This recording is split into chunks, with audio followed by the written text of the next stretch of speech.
মানে হিংসা, সন্ত্রাস, খুনোখুনি, মারামারি, কিন্তু এই ধারণাকে এবার ভুল প্রমাণ করলো রাজ্যের প্রথম দফার নির্বাচন।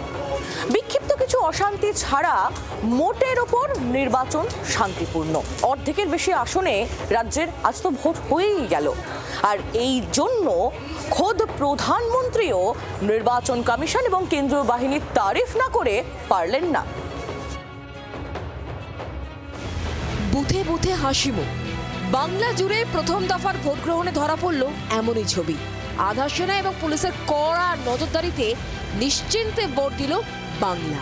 প্রথম দফার ভোট গ্রহণে উত্তরবঙ্গের 54টি আসন এবং দক্ষিণবঙ্গের 8 জেলার 98 আসনে ভোট গ্রহণে কড়া নিরাপত্তার বুদ্ধ তৈরি করা হয়েছিল। কমিশন আগে থেকে জানিয়ে দিয়েছিল যে বুথের 100 মিটারের মধ্যে একমাত্র ভোটদাতা এবং ভোট কর্মীরা ছাড়া কেউ থাকবে না। অধিকাংশ জায়গাতেই এই নিয়ে ছিল কড়াকড়ি।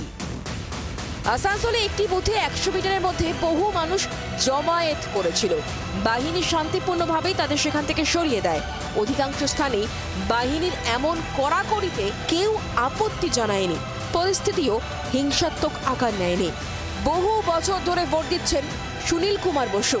তিনিও জানান, সাম্প্রতিক ভোটগুলিতে যেমন হিংসা দেখা গিয়েছে, এই ভোটে তেমন কোনো ঘটনা ঘটেনি।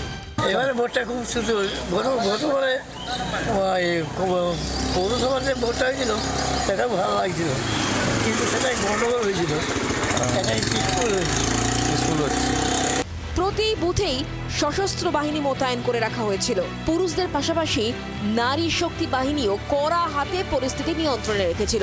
সকাল থেকেই ভোটারদের নির্দিষ্ট লাইনে দাঁড় করানো থেকে শুরু করে বুথের মধ্যে কোনো ধরনের বিশৃঙ্খলার ইঙ্গিত পেলেই সাথে সাথে হস্তক্ষেপ করে বাহিনী।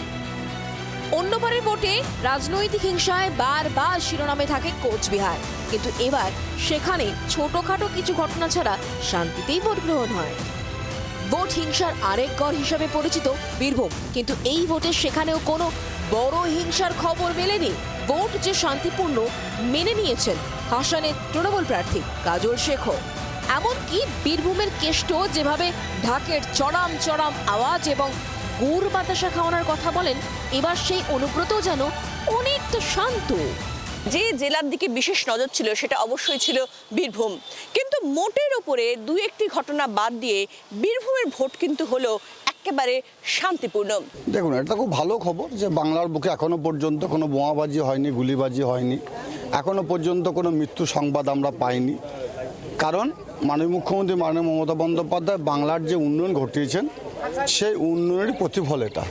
বেলার দিকে কমিশনের রোল অবজারভার সুব্রত গুপ্তও জানান ভোট শান্তিপূর্ণ। ভোটারদের মধ্যে প্রচুর উৎসাহ, প্রচুর মানুষ ভোট দিতে এসেছেন। বড় ধরনের ঘটনা খুব বেশি কিছু ঘটেনি। প্রতিটা অভিযোগেই সঙ্গে সঙ্গে পদক্ষেপ নেওয়া হয়েছে। যেটা বলবো যে এখন অবধি যেটুকু হয়েছে সেটুকু মোটামুটিভাবে শান্তিপূর্ণ হয়েছে। ইলেকশন কমিশন অফ ইন্ডিয়া যে সিদ্ধান্ত নিয়েছে যে ফ্রি ফেয়ার পিসফুল পোল করব। সো পিসফুল পোল এটা আমার খুব বড় সিদ্ধান্ত ছিল। সবাই শান্তি সবাই চায়, তো শান্তি একা আসবে না। তো সব থেকে মহত্বপূর্ণ গুরুত্বপূর্ণ জিনিস যে আছে এখানে কোঅর্ডিনেশন অ্যান্ড সিনার্জি। এইবার বাংলায় যেভাবে ভোট হয়েছে তা নজিরবিহীন। ভোট প্রচারে সে দাবি করলেন প্রধানমন্ত্রী।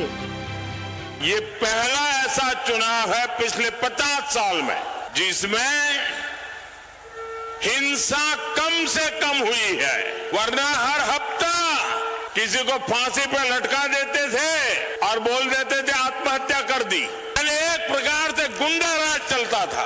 मैं इलेक्शन कमीशन का हृदय से अभिनंदन करता हूं। शांतिपूर्ण मतदान करवाने में इलेक्शन कमीशन की सफलता ये बहुत बड़ी सिद्धि है। যদিও কিছু কিছু পকেট এলাকায় শান্তি রক্ষার নামে বাহিনীর বিরুদ্ধে অত্যাচারের অভিযোগ ওঠে। বাহিনীর বিরুদ্ধে কমিশনের শতাধিক অভিযোগ জানিয়েছে তৃণমূল। তারা তো প্রথম থেকে চেষ্টা করে গেছে কিভাবে বাংলাকে তারা দখল করবে, কিন্তু তারা সেন্ট্রাল ফোর্সকে ব্যবহার করছে। কোনোদিন শুনেছেন যে কেন্দ্রীয় মন্ত্রীরা এসে সিআরপিএফ বলুন, সিএপিএফ বলুন বা স্পেশাল ব্রাঞ্চ বলুন বা এই সমস্ত 5টা 6টা এজেন্সিদের নিয়ে সল্টলেকে অফিসে তারা মিটিং করেছে?